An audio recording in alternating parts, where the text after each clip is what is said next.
que pues evidentemente ahora ha aumentado de manera muy notable, ¿sí? Voy a compartir mi pantalla y por favor ustedes me confirman con un emoji si se logra ver. Listo, perfecto. Muchas gracias. Bien, chicos, entonces, como ya se mencionó anteriormente, vamos a abordar terapia cognitiva conductual en cuanto a la depresión y ansiedad. Bien, hoy día vamos a ver bases teóricas acerca de qué es la terapia cognitiva conductual. Y para eso quiero realizarles esta pregunta, así que los voy a leer por el chat. Bien, ¿qué conocen sobre el modelo cognitivo conductual?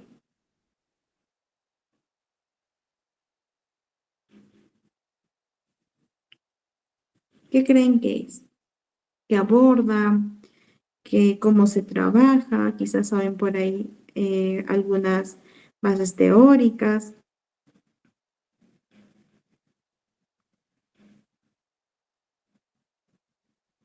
Así es. Dentro de esta podemos observar la TREC, teoría de Albert Ellis. Muy bien, así es. ¿Qué más? ¿Qué saben de este modelo? Es un tipo de terapia que te hace conocer la problemática, modificar actitudes, nos dice Patricia. Trabajas con los pensamientos y eso ejecutaría su conducta. Ujú, así es. Base teórica de la conducta. El ABC de Ellis es un tratamiento psicológico que ayuda a cambiar los pensamientos negativos a positivos. Así es, Melissa. Es un tratamiento psicológico a corto plazo que ayuda a modificar los pensamientos y la conducta. Así es, Valeria. Bien, cambios de conducta, cambios de comportamiento, cambios de pensamientos, ¿no? Por lo tanto, las emociones también tienden a ser distintas. Reestructurar los pensamientos para cambiar emociones y conductas, nos dice Milena. Así es, chicos, muy bien.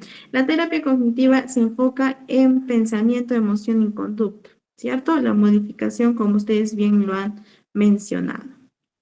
A ver, vamos a hacer un pequeño ejercicio, ¿listo? Para lo cual me van a confirmar si se logra escuchar el sonido, ¿sí? Con un emoji.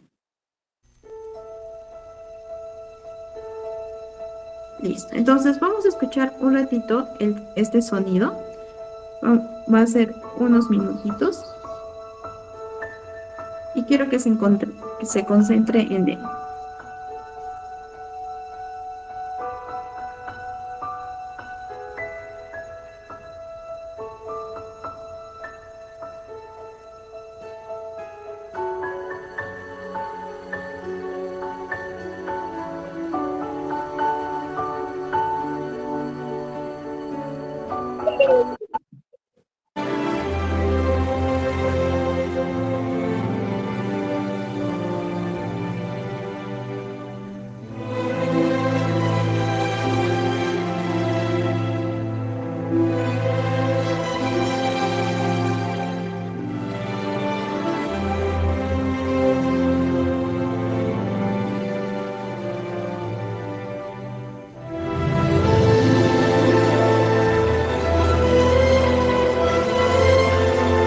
Listo. A ver, voy a leerlos en el chat y quiero que me escriban, ¿sí? ¿Qué es lo que han sentido al escuchar la emoción, perdón, la canción? ¿Qué emoción ha surgido?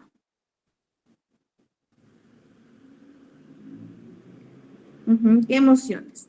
Paz, relajación, paz, alegría, tranquilidad, calma, relajación, tranquilidad, paz, nostalgia, superación. Bien, entonces, a algunos les trajo recuerdos, ¿no? Por lo tanto, también nostalgia, paz, calma. Bien, entonces podemos ver aquí, chicos, que la realidad objetiva, por ejemplo, en la canción, que es objetivo y que todos podemos escucharlo ahora, no afecta cómo nosotros nos sentimos. Sin embargo, es como nosotros interpretamos. Bien, como nosotros, algunos han tenido recuerdos de su infancia, de la adolescencia, otros quizás pensamientos del futuro, entre otros. ¿Listo? Entonces, la realidad, chicos, se tiene que ajustar a nuestras cogniciones, a nuestra forma de interpretar. ¿Qué creen ustedes?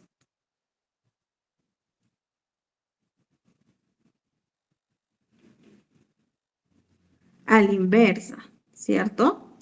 Es que decir que nuestras interpretaciones es lo que nosotros vamos a realizar de una realidad. La realidad fue la canción, ¿cierto? Eso fue una realidad que todos hemos escuchado hace unos minutitos. Esa es la realidad. Pero nuestra interpretación, nuestro sistema de creencias, nuestras cogniciones, bien, ha hecho que produzcamos ciertas emociones. Algunos como nostalgia, otros como paz, tranquilidad. Entonces, todos interpretamos la misma situación de diferentes formas. ¿Sí? Algunos han sentido nostalgia, otros calma, otros paz, otros alegría, entre otros. ¿Sí? Por lo tanto, no podemos cambiar los eventos que nos han sucedido, pero sí podemos aprender a tener pensamientos o interpretaciones de manera más saludable. ¿Para qué? Para que nuestras emociones también sean de bienestar y por lo tanto nuestra conducta también se asocia a ello. ¿Listo?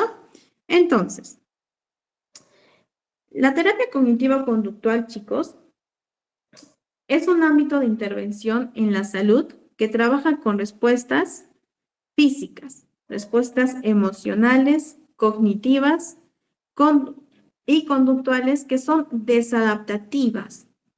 Y estas conductas son de carácter aprendido. ¿Sí? Estas respuestas se han practicado a lo largo de toda nuestra vida y por un tiempo, ¿cierto? Por lo tanto, se han convertido en hábitos que están dentro de nuestro repertorio comportamental, ¿sí? Todas las personas tenemos un repertorio comportamental, repertorio de creencias, entre otros, que estas van a ir consolidándose, desarrollándose a lo largo de nuestra vida. Bien.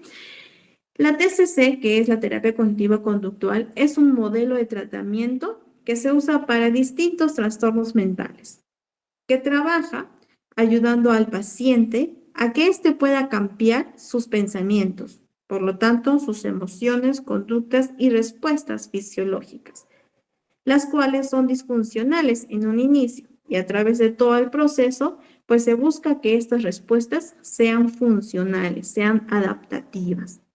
¿Sí? Entonces, nosotros buscamos identificar pensamientos irracionales que provocan sufrimiento en nuestros pacientes. ¿A través de qué? A través de un trabajo de autoanálisis, ¿sí? Evidentemente por parte de nuestro consultante.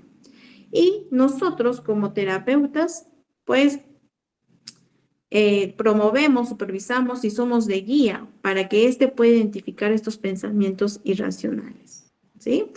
Más adelante vamos a ver con más detenimiento.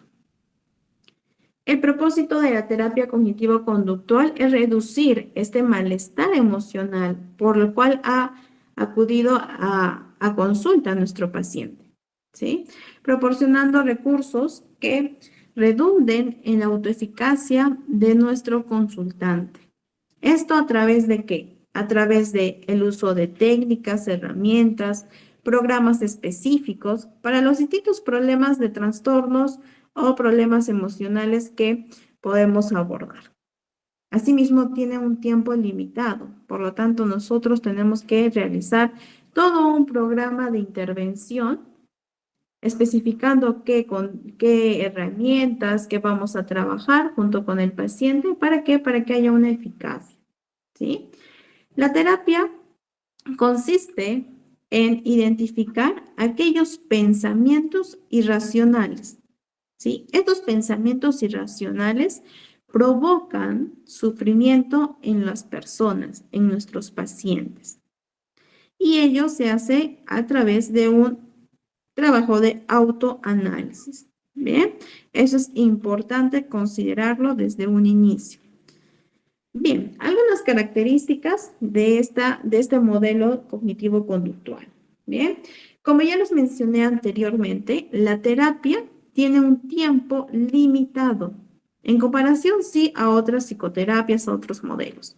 ¿Sí? Este tiene un tiempo limitado, por lo tanto, tiene una estructura planificada previamente. Después, pues, evidentemente, después de realizar todo el proceso de evaluación. ¿Sí? La evaluación en la terapia cognitiva conductual se realiza una evaluación de la conducta, ¿sí?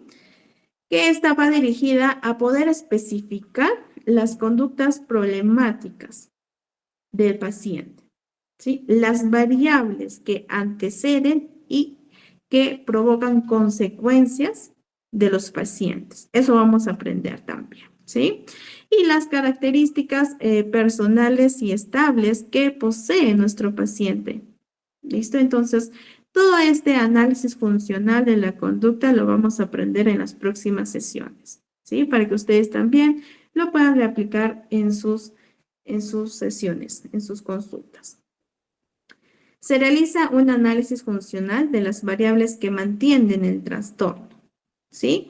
Especialmente en las creencias centrales negativas, es decir, cómo se está percibiendo nuestro paciente a sí mismo, cómo está evaluando a los demás, cómo está evaluando su futuro, ¿no? La tríada cognitiva que también lo vamos a ver posteriormente, ¿sí?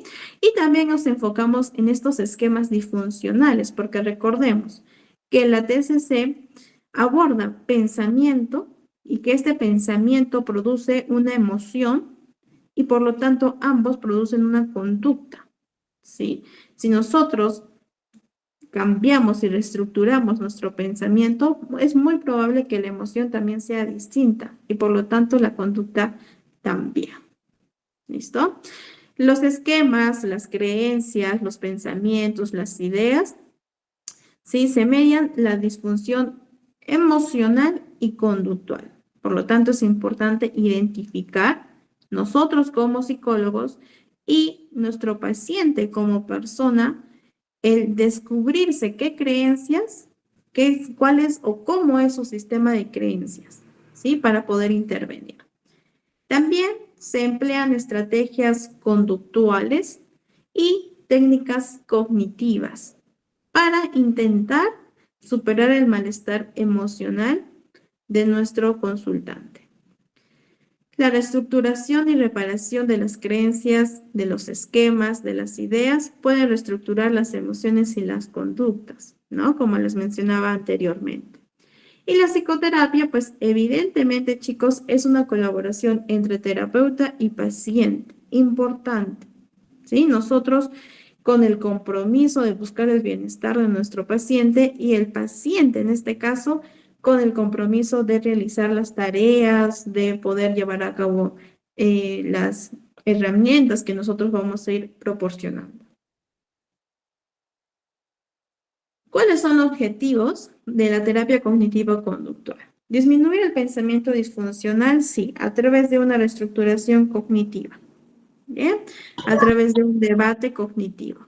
Por otro lado, también buscamos incrementar las habilidades de autocontrol, cómo se está controlando emocionalmente nuestro paciente, si es que hay un desborde, un estallido emocional, o en todo caso, si es que está expresando sus emociones o está reprimiendo, ¿sí? También es importante poder identificar. Optimizar la capacidad de resolución de problemas, ¿no? Que está muy ligado a esa habilidad que los pacientes pueden tener o quizás aún recién están desarrollando de poder resolver cualquier tipo de problema, ya sea a nivel académico, a nivel personal, familiar, de pareja, con amigos, etc. Y fomentar las habilidades sociales, ¿sí? También es parte de los objetivos de la terapia cognitiva conductual. Aquí en este gráfico, chicos, podemos ver cómo es que nosotros abordamos, ¿sí? A ver, la situación, bien, la situación genera un pensamiento y este pensamiento va a producir o va a generar una emoción o emociones, ¿sí? Y ambos, como vemos en el gráfico, genera conductas, ¿sí? A ver, lo vamos a ver con un ejemplo. A ver, la situación. Juancito está caminando por la calle, ¿sí? Después de salir del trabajo, del instituto o cualquier otro contexto, ¿sí? E inesperadamente se cruza con un conocido, ¿sí? Pero este conocido pues no le saluda y parece que lo ignora, ¿bien? Entonces aquí hay dos tipos de pensamientos, un pensamiento perjudicial y un pensamiento favorable. Vamos a abordar ahora el pensamiento perjudicial. ¿Listo? A ver. Entonces, Juancito piensa, ¿cómo me ha ignorado? No le caigo bien. ¿Qué se cree? Se cree superior a mí. Me está ignorando totalmente. ¿Sí? Ese es un pensamiento perjudicial.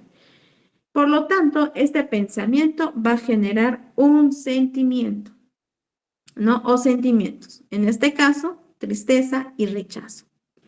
Asimismo, una reacción física, quizás un nudo en el estómago, ¿no? Quizás sudoración, temblor, agitación, cualquier tipo de reacción física que en este caso pueda surgir. Y finalmente la conducta, ¿no? En este caso, ¿qué hizo Juancito?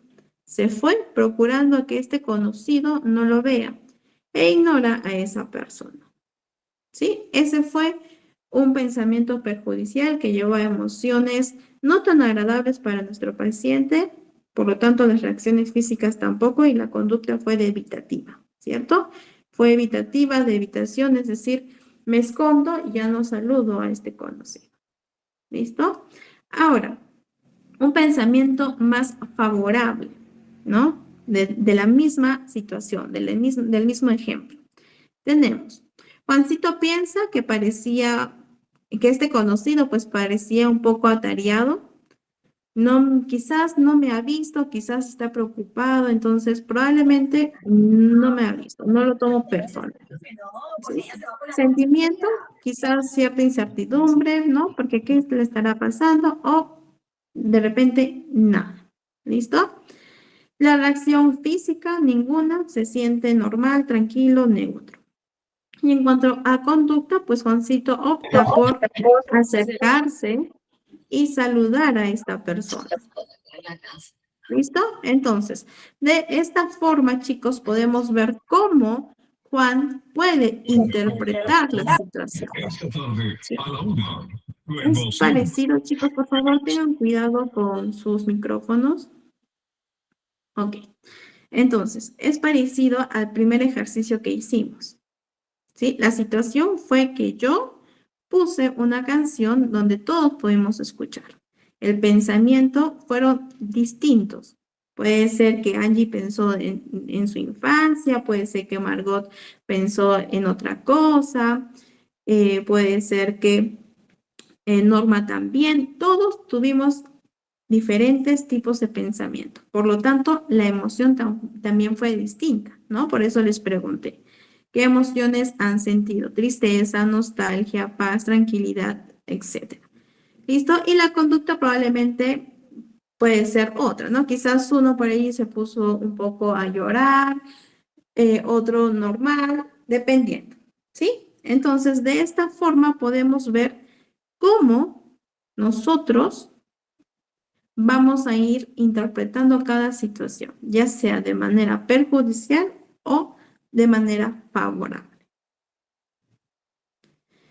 A ver, vamos a abordar un poco acerca de la personalidad. ¿Qué es la personalidad, chicos? ¿Qué creen que es? Si es que saben, por favor, o si es que tienen alguna noción, les voy a leer por el chat.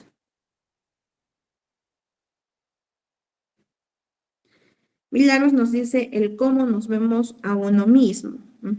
¿Qué más, chicos? A ver, lo que te caracteriza.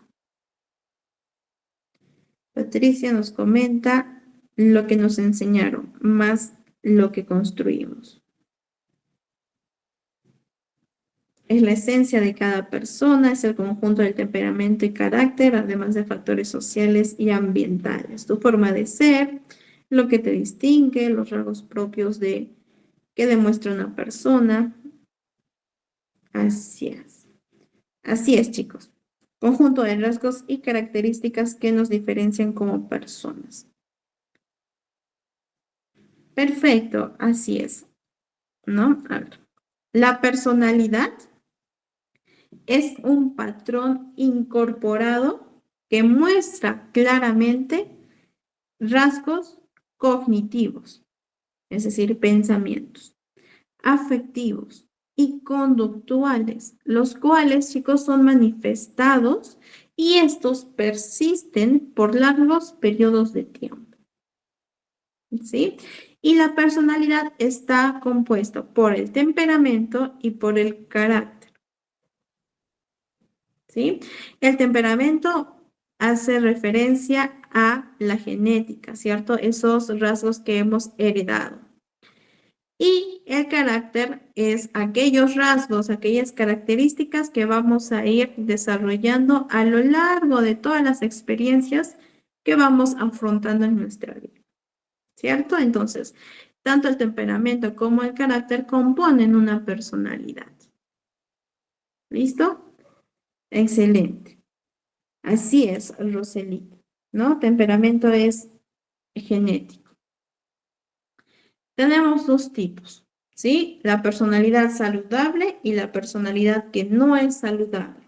A ver, la personalidad saludable es una persona que tiene la capacidad de poder relacionarse con su entorno, pero de una manera flexible, adaptativa, abierta a las opiniones de las personas. No es rígida, ¿sí? También los patrones de conducta que esta persona manifiesta son adaptativos. Bien, las percepciones, las características sobre sí mismo y sobre su entorno son constructivas, no tiene una visión negativa, no es negativa a sí mismo, a las personas y tampoco al futuro.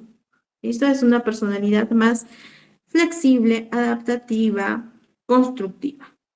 Bien, y en cuanto a la personalidad no saludable, es aquella persona que afronta las responsabilidades y sus relaciones con inflexibilidad, con rigidez, ¿sí? Manifiesta conductas desadaptativas. Asimismo, la percepción que tiene sobre sí y sobre el entorno son autofrustrantes, son negativos, tienen una visión negativa de sí mismo, de las personas, del futuro. ¿Bien? Y los patrones de conducta que esta persona manifiesta tienen efectos perjudiciales para la salud. Consumo de drogas, consumo de otro tipo de sustancias, el autolesionarse. Bien, entonces esto pues conlleva a una intervención. Si es temprana, muchísimo mejor. Vamos a ver ahora algunos tipos de comportamiento humano. ¿Sí? Tenemos según su expresión, que son abiertas y las encubiertas. Abiertas hace referencia a comportamientos que son observables, como correr, fumar, saltar. ¿Listo? Son observables por los demás.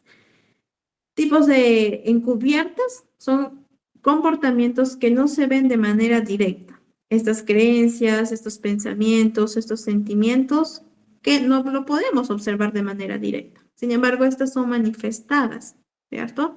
A través de la verbalización, a través de comportamientos. Según su funcionalidad, tenemos las funcionales, las cuales se ajustan al sentido común y a las normas. Por lo tanto, son beneficiosas para sí mismo y también para su entorno. Bien. Y las disfuncionales, que estas van en contra de las normas y pueden ser perjudicial para los demás o para sí mismo. Según su frecuencia, ¿sí? En cuanto a comportamientos inadecuados, tenemos los excesos conductuales, que son comportamientos que ocurren con alta frecuencia y por lo tanto estos comportamientos son disfuncionales, ¿sí? Según su frecuencia, ojo, de comportamientos inadecuados, ¿sí? El exceso hace referencia a la frecuencia. En cuanto a debilitamientos conductuales, podemos ver comportamientos que ocurren en baja frecuencia, que estos comportamientos son funcionales, ¿sí? Pero son bajos en cuanto a la frecuencia que ocurre este comportamiento funcional, ¿sí? Esto porque es importante, chicos, porque más adelante vamos a ver los autorregistros y vamos a ver la frecuencia qué conductas en exceso, ¿sí? Está teniendo nuestro paciente para que se sienta triste, para que pueda comer más o en exceso, ¿no? Ingerir alimento en exceso. Entonces, es importante que nosotros podamos tener estas bases teóricas para poder llevarlo a la práctica, ¿sí?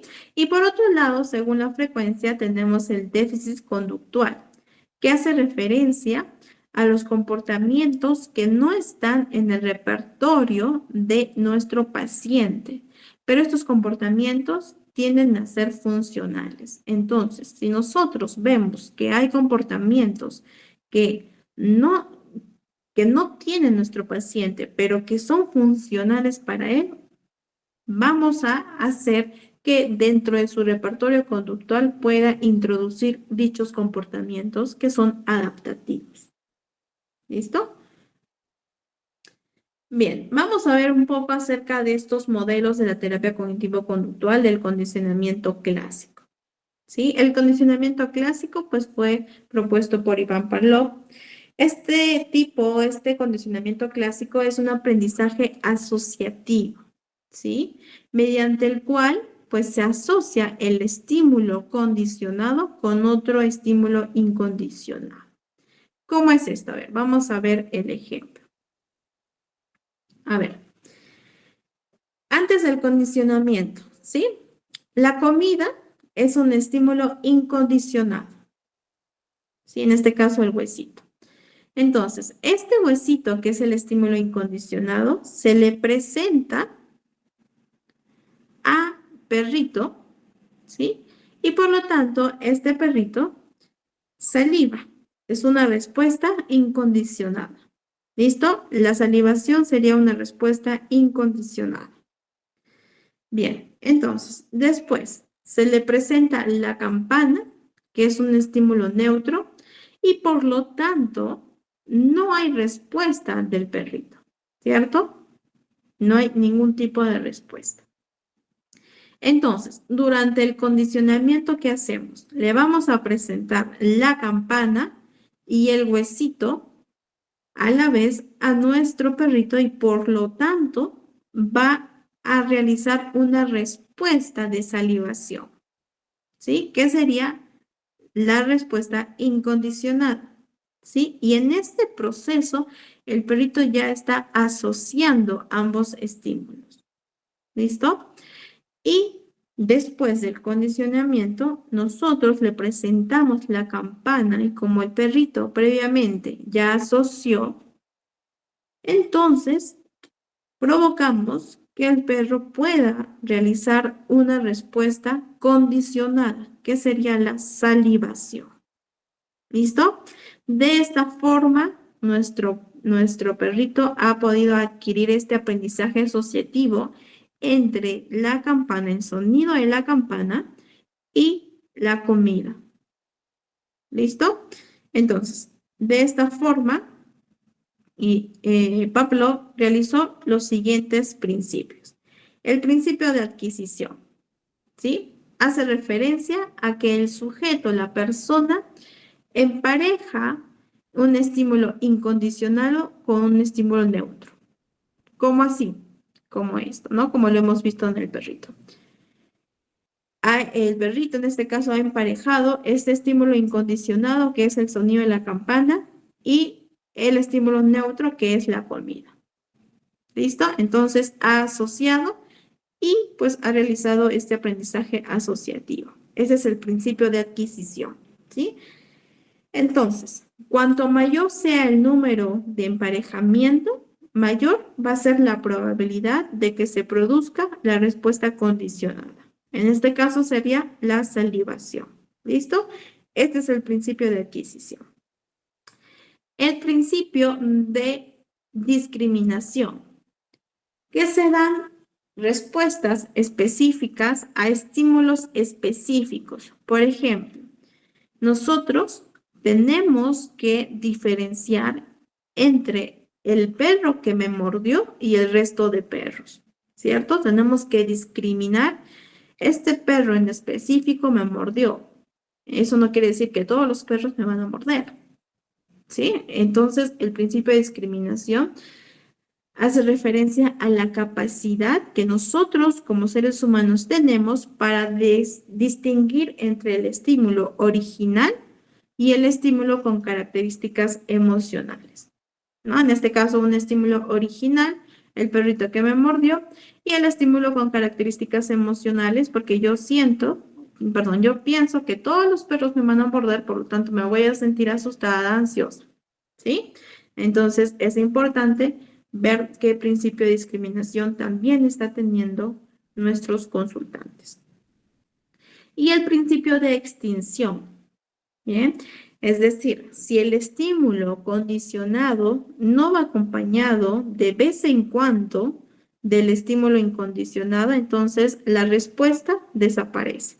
Por ejemplo, si tocamos la campana repetidas veces y la comida no aparece, ¿qué va a pasar?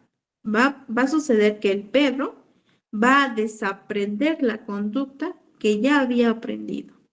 Por lo tanto, va a dejar de salivar, ¿sí? ¿Cierto? De realizar esta respuesta. ¿Por qué? Porque no ha ido acompañado en muchas ocasiones ambos estímulos, es decir, el sonido de la campana y la comida del perrito. ¿Listo? Y por otro lado, también tenemos el condicionamiento operante de Skinner.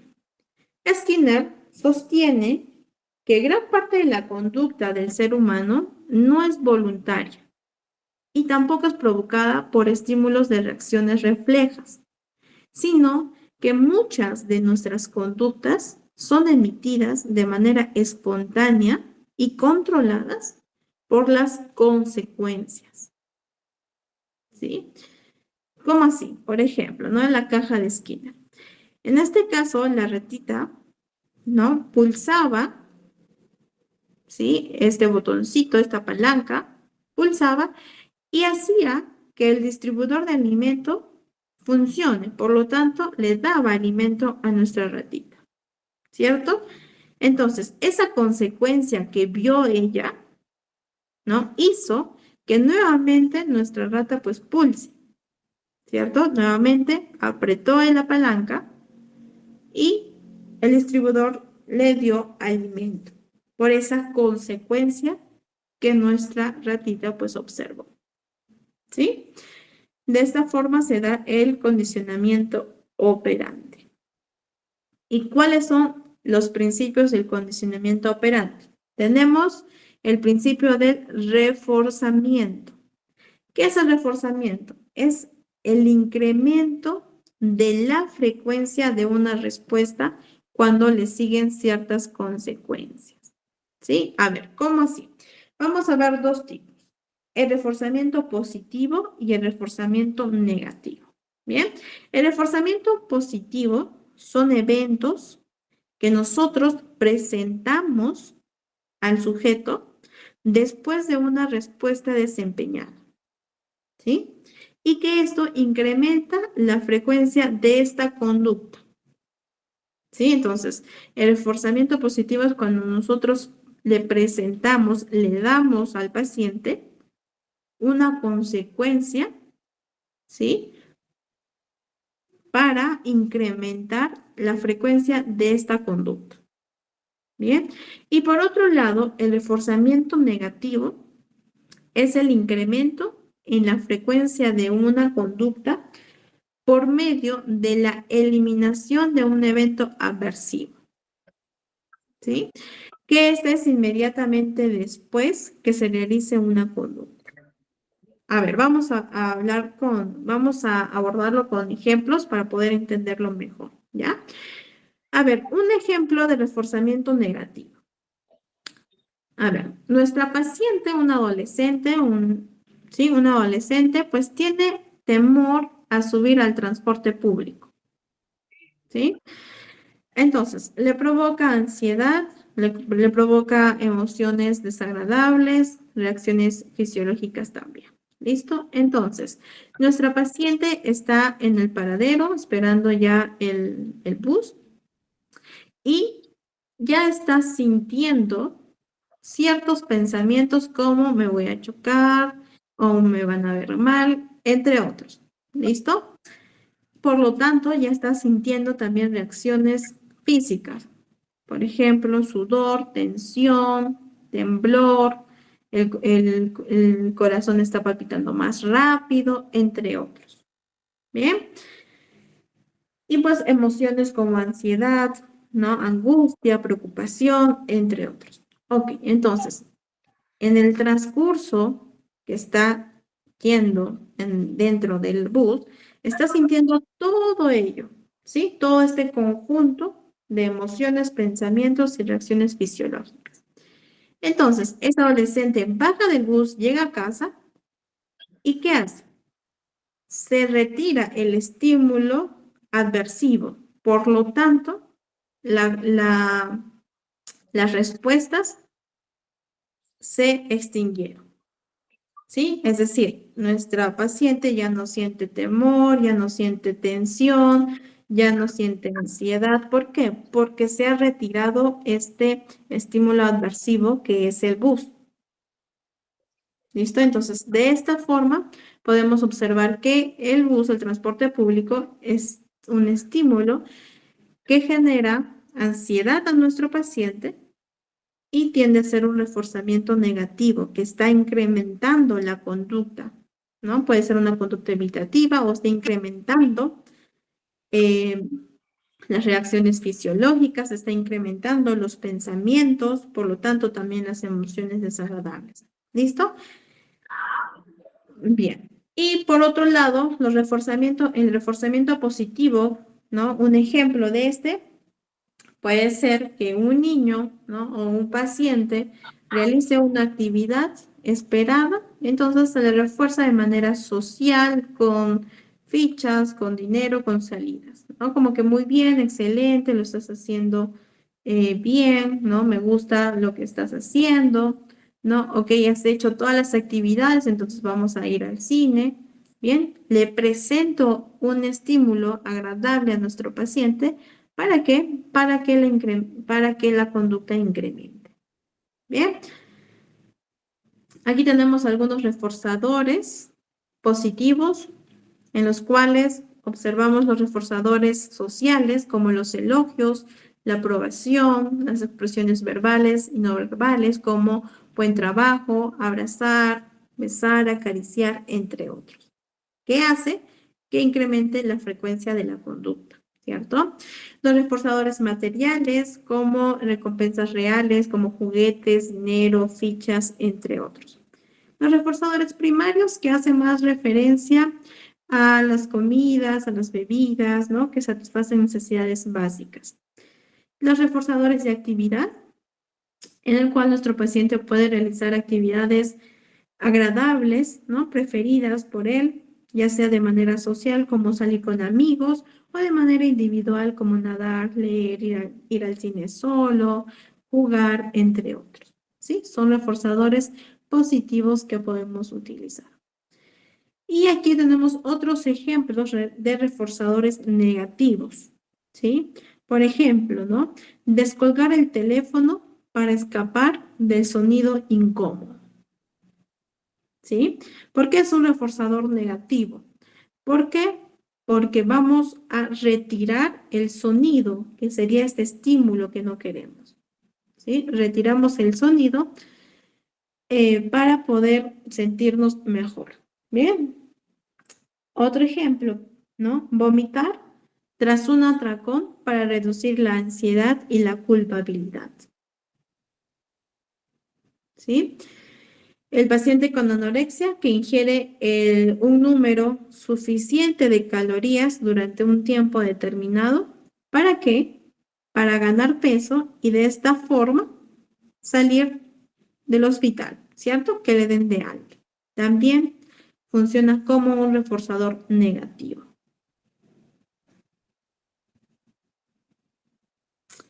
Bien, ahora sí, vamos a ver los modelos de la terapia cognitiva. En este caso tenemos la terapia racional emotiva conductual de Ellis, ¿sí? El famoso TREC.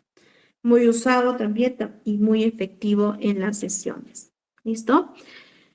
Ellis decía que no son los eventos en sí mismos lo que causan nuestras emociones, sino las interpretaciones y creencias sobre estos eventos, ¿no? Como ya lo habíamos mencionado anteriormente.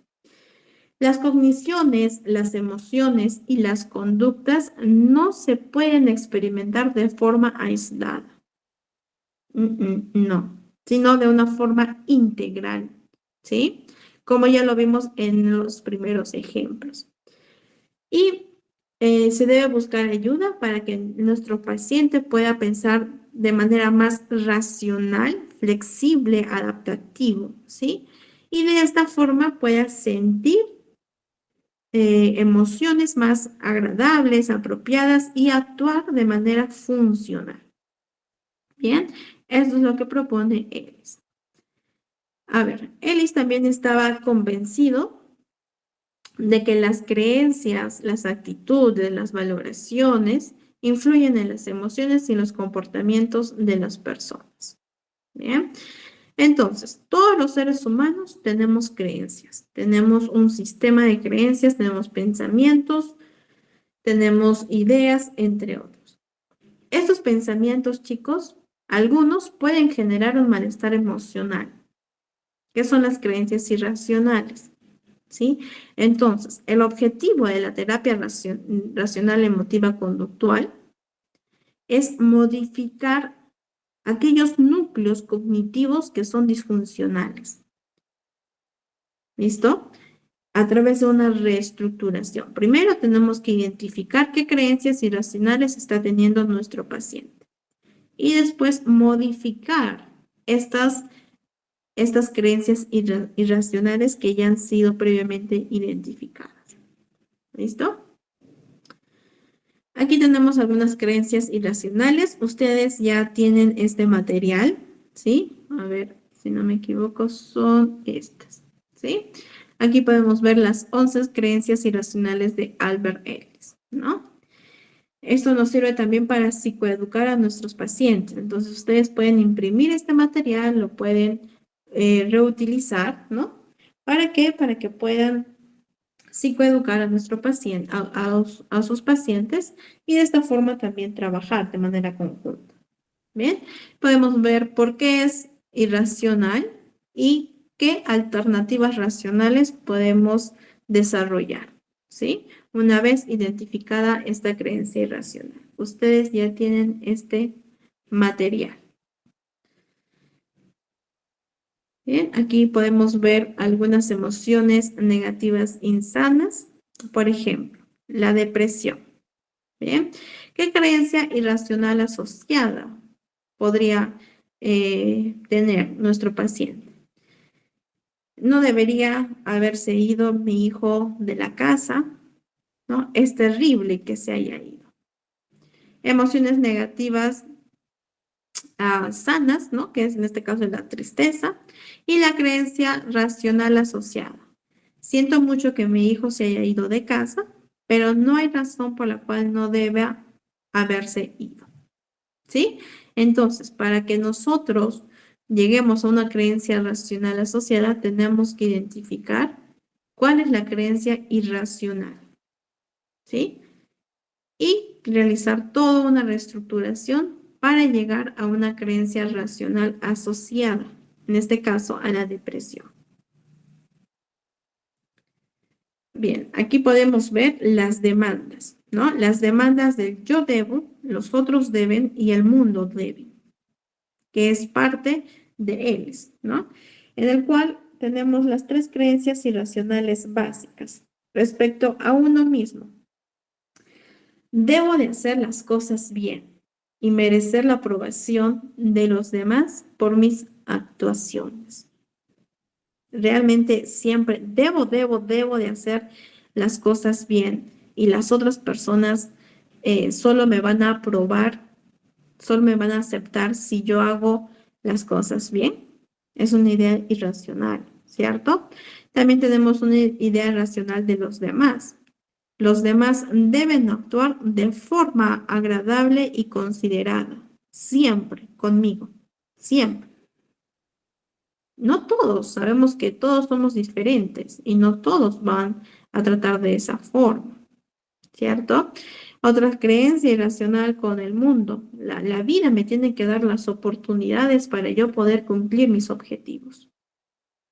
También es una creencia irracional, ¿sí? Entonces, tenemos que nosotros identificar las demandas que tiene nuestro paciente, de sí mismo, de los otros y del mundo, ¿no? Y para eso nos ayudamos de las 11 creencias irracionales que nos proporciona Ellis.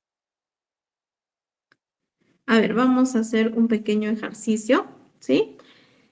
A ver, este ejemplo. Si una persona quiere, puede ser feliz bajo cualquier circunstancia. ¿Qué demanda sería? ¿Demanda de uno mismo? ¿Demanda sobre los otros? ¿O demanda sobre el mundo? El primer ejemplo, a ver chicos, los leo.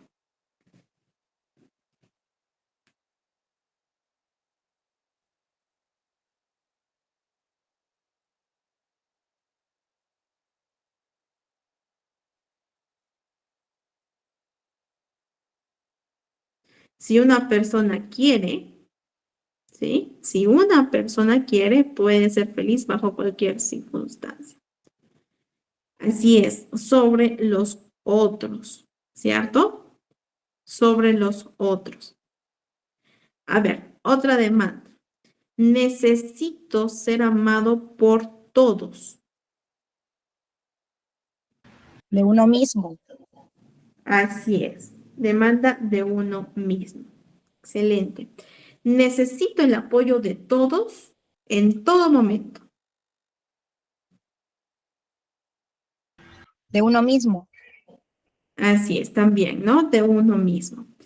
Y por último, la vida debe de darme las oportunidades.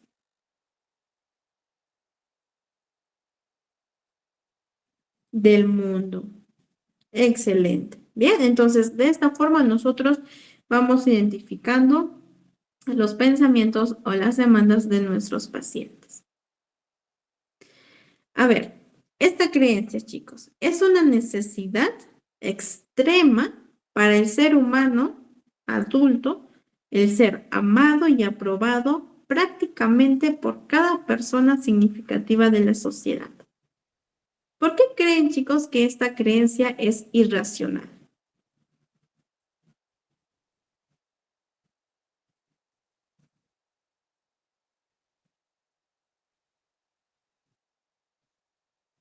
¿Por qué es irracional?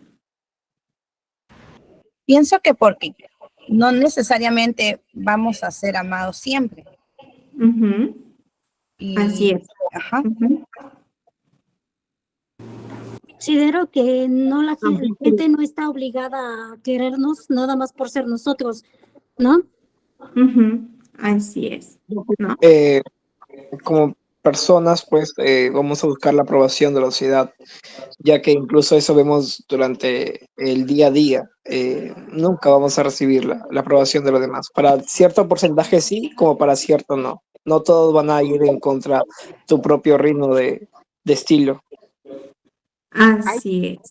ahí vemos un pensamiento muy demandante, ¿no? Debería, o sea, como una exigencia. Debería Ujú. ser así. Entonces, cuando vemos que es una exigencia, ya no está dentro de lo racional, ¿no? Y no necesariamente tenemos que ser aprobados por todos, porque también las personas tienen su propia elección y tenemos que nosotros respetar esto, ¿no? Aceptar más que todo. Así es, chicos. Es una creencia irracional, ¿no? Hay esta necesidad extrema del ser humano que sí o sí tienen que ser amado por todos. Y sabemos que esto no es real, ¿no? Por los fundamentos que cada uno de ustedes nos ha brindado. ¿Listo? Entonces es una creencia irracional. De esta forma, nuestros pacientes tienen que saber por qué es una creencia irracional y por lo tanto buscar alternativas racionales, ¿no? ¿Cuál sería una alternativa racional?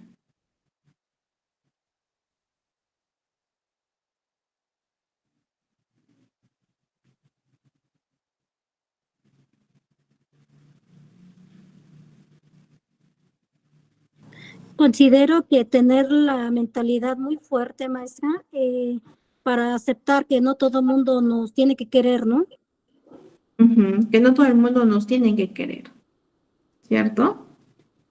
Que tal vez si hay personas que no nos manifiestan lo que nosotros demandamos, debemos aceptarlo, ¿no? O sea, cuán importante es esa aceptación, ¿no? No procurar con estos pensamientos demandantes, ¿no? No necesariamente tengo que gustarle a todo el mundo, ¿no? No necesariamente tengo que ser aprobado por todo el mundo, ¿no? Entonces, eso creo que ayudaría a tener un pensamiento más flexible. Así es, así es. Muy bien, chicos. Elsa, ¿cierto? Sí, Listo, Elsa, muchas gracias.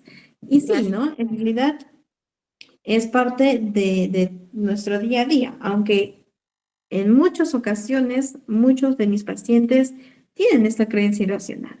Yo necesito ser amado, ¿no? Y ponen su esencia, su vida, ¿no? En base a lo que la otra persona dice o hace acerca de mi paciente. Por lo tanto, sus emociones se basan en si es o no aprobado por los demás. ¿Sí? Bien, aquí podemos ver el ABC. Ustedes también ya tienen este material. Bien, tienen este material para que lo puedan imprimir y lo puedan usar. En el cual nuestro paciente tiene que registrar su evento, ¿sí? ¿Qué pasó? ¿Qué situación pasó? Pensamientos automáticos, ¿qué pensó en ese momento?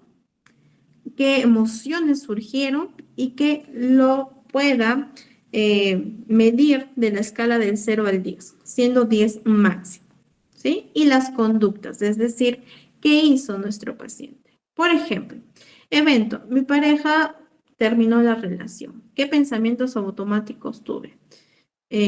¿Cómo es posible? Yo he dado mucho, seguro no soy suficiente para él o para ella. ¿Listo? Pensamientos automáticos. ¿Qué emociones surgieron? Tristeza, del 0 al 10, un 9. Angustia, un 8. Cólera, un 7. ¿Sí? ¿Qué conductas hice? Fui, lo busqué a su trabajo y entré a su oficina, ¿no? Para conversar. Fue una conducta. ¿Listo? Otra conducta, llamé a mi amiga para salir a la discoteca y poder despejar mi mente, ¿no? Entonces, de esta forma vamos viendo qué emociones está teniendo nuestro consultante, qué pensamientos automáticos y cómo afronta este tipo de situaciones, sea cualquier situación en concreto. ¿Listo? Este ABC ustedes lo proporcionan a sus pacientes para que sea llenado por ellos. Por otro lado, tenemos la terapia cognitiva de Beck. Bien, las emociones y conductas están influenciadas por la percepción de los eventos, ¿sí? Algo que toda la sesión hemos estado conversando. Entonces, la situación en sí misma y por sí misma no es que determine cómo la persona se va a sentir o va a pensar, sino la forma en cómo yo observo e interpreto esta situación. ¿Listo? Entonces, ¿qué nos dice? Tenemos el evento y tenemos pensamientos automáticos y respuestas. ¿Bien? Entonces, ¿cómo yo voy a obtener esos pensamientos automáticos de mi paciente? Con este registro. ¿Sí? Por lo tanto, es importante brindarle este material a los pacientes, que ustedes ya lo tienen. Entonces, vemos que tenemos que identificar distorsiones cognitivas, creencias intermedias y creencias nucleares. Pero, Mariana, ¿cómo hago esto? Lo vamos a ver ahora. Bien, A ver, los pensamientos automáticos son aquellas creencias, expectativas, interpretaciones, imágenes que pasan por nuestra mente en un nivel más superficial, ¿sí? Son más cercanos a la conciencia, ¿sí? Son pensamientos automáticos. Las distorsiones cognitivas son percepciones distorsionadas en el contenido de nuestro pensamiento, que pues evidentemente afecta emocionalmente a nuestro paciente. Las creencias intermedias son aquellas creencias en un nivel más profundo, es decir, son actitudes, reglas, presunciones y que esto influye en la forma en cómo yo interpreto una situación. ¿Listo?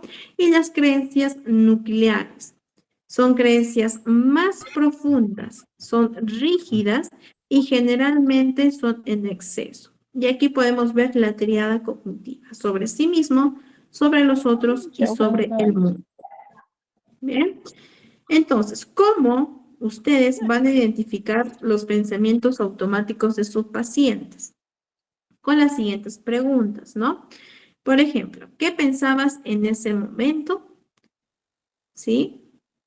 Otro, ¿no? ¿Qué pensarías en una situación específica que nosotros vamos a plantear? ¿Sí? La pregunta básica que el paciente tiene que plantearse a sí mismo es ¿qué pensaba en ese momento? ¿Sí? Para que lo registre. ¿En dónde van a registrar? Nuevamente, aquí, en su ABC. Bien.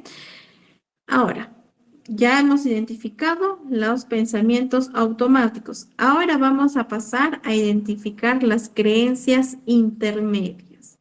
¿Cómo es que yo identifico la creencia intermedia? A través de la pregunta, ¿qué significa para ti? ¿Listo? Dentro de las creencias intermedias, nosotros vamos a identificar reglas, actitudes y suposiciones. Por ejemplo, las reglas normalmente surgen con esta expresión de tengo que o debo de. Son normas que el paciente se autoimpone. ¿Bien? Por ejemplo, siempre debo de ser sobresaliente en todo lo que haga. Es una creencia intermedia. ¿Listo? En cuanto a las actitudes, son valoraciones que se hace el paciente sobre sí, sobre los demás o sobre el mundo. Por ejemplo, es terrible que ellos no me escuchen. Es horrible ser impuntual. Son valoraciones que nuestro paciente está realizando. Y las suposiciones que pueden ser positivas o negativas. Por ejemplo, si lo hago perfecto, podré ser reconocido. Si no trabajo mucho, voy a fracasar. Son suposiciones, ¿sí? Entonces, para que nosotros identifiquemos las creencias intermedias, tenemos que realizar la pregunta, ¿qué significa para ti? E identificar sus reglas, sus actitudes y las suposiciones que tiene nuestro paciente. Vamos a hacer un ejemplo, ¿sí? Un caso. A ver, Miriam se separó de su pareja hace 2 meses. ¿Bien? Y Miriam sostiene que tiene creencias como es terrible que la vida sea tan dura. Debo evitar todo sufrimiento. Tengo que ceder siempre. Si no evito todos los sufrimientos, estaré muy mal. Si siempre digo sí, no me van a abandonar. Y necesito ser amado. ¿Bien? Podemos observar aquí que es terrible que la vida sea tan dura. ¿Qué sería? ¿Una valoración, un supuesto o una regla?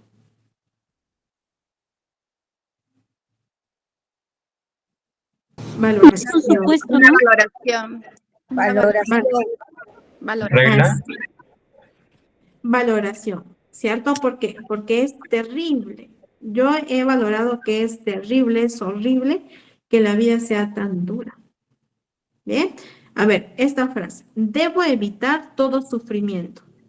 Yo tengo que evitar todo sufrimiento. ¿Es una valoración, un supuesto o una regla? Una regla. Una Así regla. es, una regla, ¿cierto? Regla. Así es. Y en el caso de si no evito todos los sufrimientos, estaré muy mal, sería una valoración, una regla o un supuesto. Un supuesto. Un supuesto. Un supuesto. Así es. Bien, chicos. Excelente. Y ahora vamos a pasar a identificar las creencias centrales, ¿sí? Que son ideas más dominantes acerca de uno mismo, de los otros y del mundo. Podemos identificar creencias positivas como soy capaz, valgo la pena, soy funcional, soy suficiente, puedo hacer bien las cosas, ¿sí? Creencias positivas.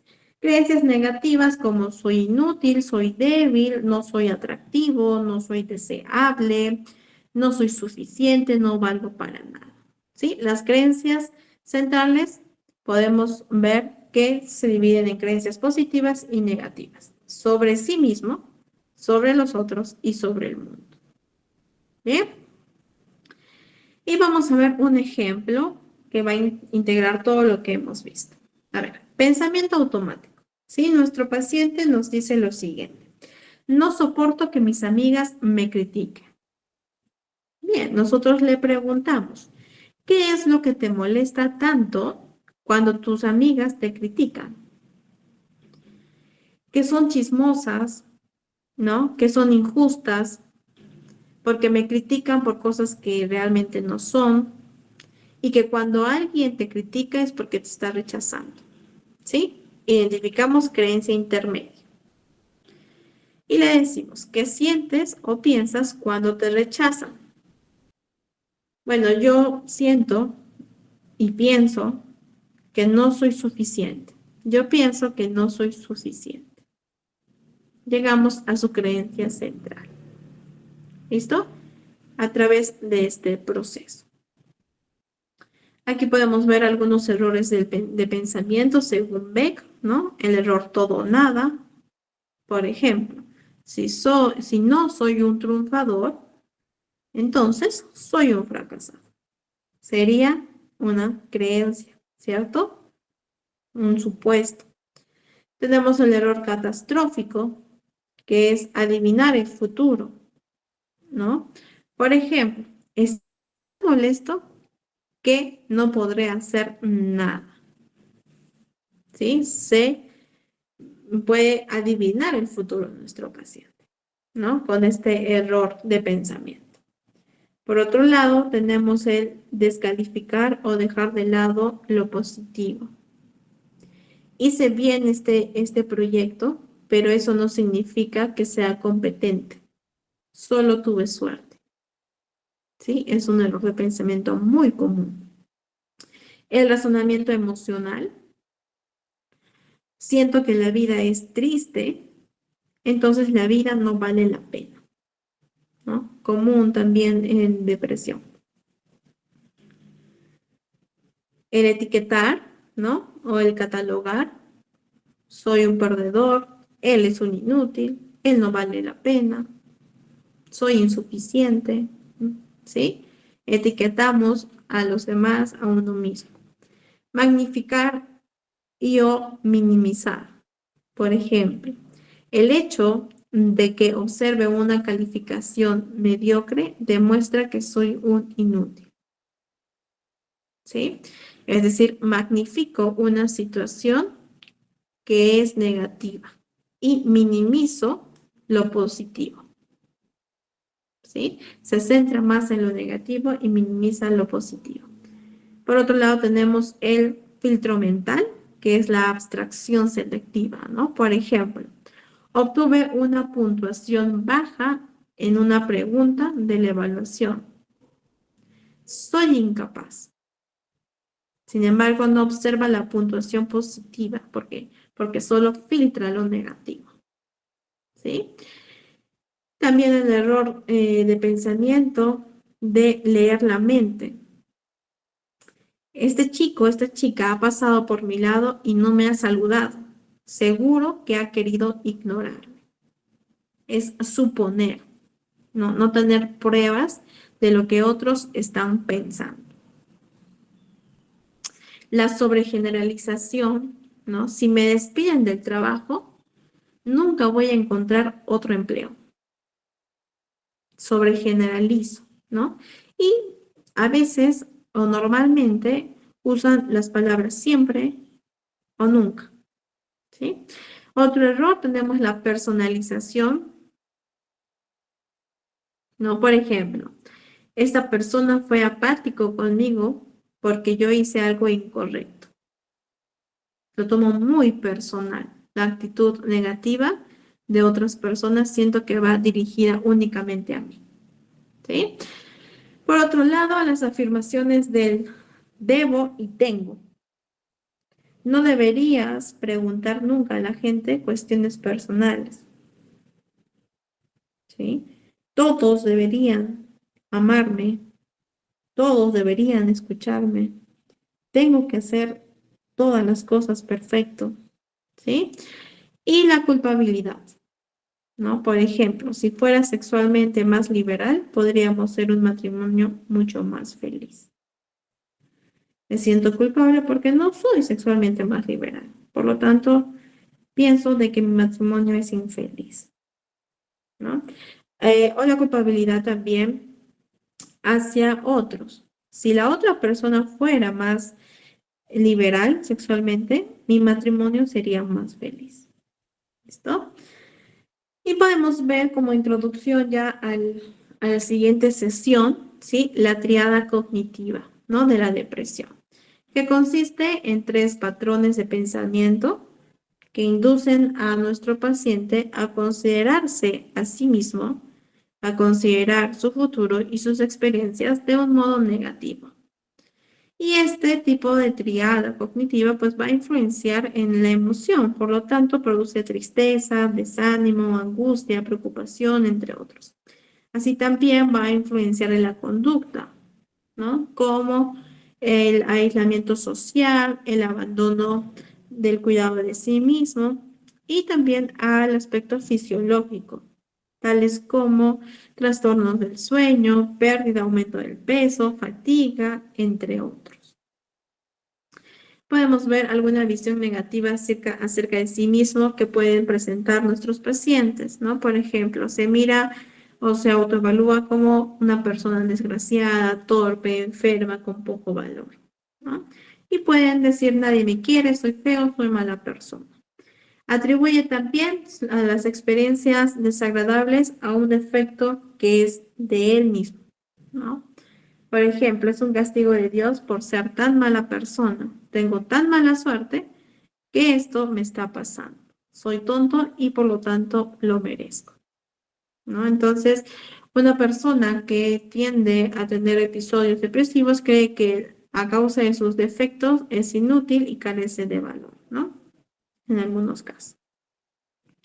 La visión negativa, ¿sí? Acerca de las experiencias en el cual el mundo le hace demandas exageradas o le presenta obstáculos, ¿no? Enormes a nuestro paciente. Por ejemplo, todos en el trabajo me odian. La vida es insoportable para mí, ¿no? Asimismo, interpreta sus interacciones con el medio en términos de derrota o frustración. Por ejemplo, si un alumno no sacó 20 en su examen, pero aprobó con 15, este paciente piensa, soy un bruto, no soy inteligente y no puedo sacar 20 como mi compañero, ¿no? En términos de frustración, en términos de derrota. O mi novia me presta atención continuamente o está pensando en dejar, ¿no? Son suposiciones. Y por último, la visión negativa acerca del futuro. ¿Sí? Este tipo de personas tienden a anticipar que las dificultades o sufrimientos actuales continuarán de manera indefinida. ¿Bien? Por ejemplo, nunca estaré bien, siempre estaré mal, las cosas cada vez están peor. ¿Sí? Acerca de su futuro. También piensan hacerse cargo de una tarea en el futuro. Cuando se plantean ello, inevitablemente sus expectativas también son de fracaso, ¿no? Por ejemplo, una persona tiene una entrevista y pues ya está pensando de que lo van a rechazar y se va a sentir humillado. ¿Sí? Entonces, de esta forma observamos una visión negativa acerca del futuro de nuestro paciente. Y por último, los síntomas como la desmotivación, las ideas suicidas, el suicidio, la dependencia emocional, entre otros, pueden ser consecuencias de estos patrones cognitivos. ¿Listo? Para que nosotros podamos identificarlo y ayudar a nuestro paciente. Aquí podemos ver la bibliografía donde ustedes pueden sacar mayor información. Si ustedes ya tienen esas diapositivas para que lo puedan repasar y lo puedan también aplicar en sus sesiones. ¿Listo, chicos?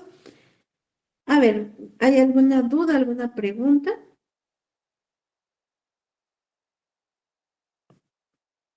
Hola, buenas. Sí, yo te quiero preguntar algo. Sí, a ver, te escucho. Pues es que yo asistí a estos cursos porque pues yo no soy psicólogo, pero a mí me gusta toda esta cuenta y este tema, ¿sí?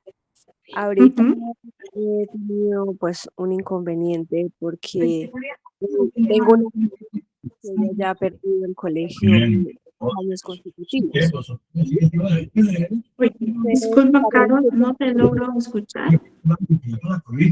Chicos, por favor.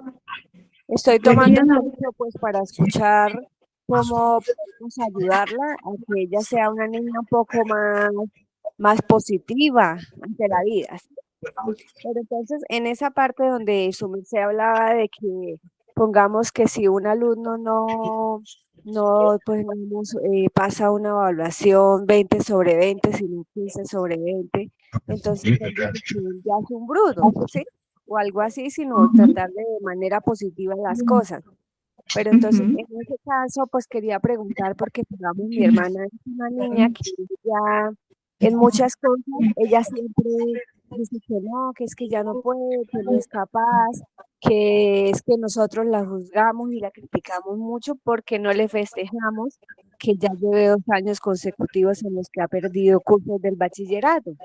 Entonces, en esa parte, uno como familiar, ¿cómo puede hacer para ayudar a ese joven para que pueda entender las cosas de una buena manera y las tome con buena actitud entre la vida y se comprometa, ¿no? Okay. Entonces, pues Bien. quería aprovechar este momento para preguntar eso. Okay. Bien, chicos. En este caso, Carol, bueno, en un inicio, por un lado, yo te recomendaría quizás acudir a un especialista, ¿sí? ¿Por qué? Porque el proceso es individual, ¿no? El proceso es muy personalizado. Yo te puedo dar pautas generales, sin embargo, cuando nosotros llevamos a cabo una terapia, una psicoterapia, nos basamos en las necesidades y en los gustos, preferencias, ¿no? A través de toda una evaluación que nosotros previamente realizamos antes de la intervención, ¿sí? Entonces, por un lado, te recomiendo ello, ¿no? Por otro lado, como desde tu posición, es necesario de que quizás podamos identificar aquellos pensamientos que está teniendo, ¿no? En este caso, si no he escuchado mal, tu hermano, ¿no? Y a través de una reestructuración, un debate, que eso lo vamos a ver ya posteriormente, ¿sí? Lo vamos a ver posteriormente, cómo es que nosotros podemos llevar un debate en el que terminamos con un pensamiento alternativo, un pensamiento saludable, ¿ya? Un debate como, por ejemplo, ¿no? ¿Qué evidencias contradicen a este pensamiento de que no eres inteligente? ¿Sí? Por otro lado, ¿qué beneficios te trae pensar de esta forma? ¿Qué ventajas, qué desventajas? ¿No? ¿Qué otros pensamientos alternativos puedes tener de este pensamiento? ¿Sí? Entonces, con un debate ya bien estructurado, esto va a permitir a que en este caso esta persona pueda autoanalizarse, autorreflexionar y llevar a un pensamiento más funcional, ¿no? Quizás por ahí, junto contigo, Carol, imprimir lo que son las creencias irracionales, ¿no? O las distorsiones cognitivas y quizás por ahí ver con tu hermana con cuál creencia se identifica y qué no, y a raíz de eso realizar todo un debate cognitivo, ¿sí? Pero yo sí te recomendaría desde un inicio, pues acudir a un especialista por lo mismo que te decía, ¿no?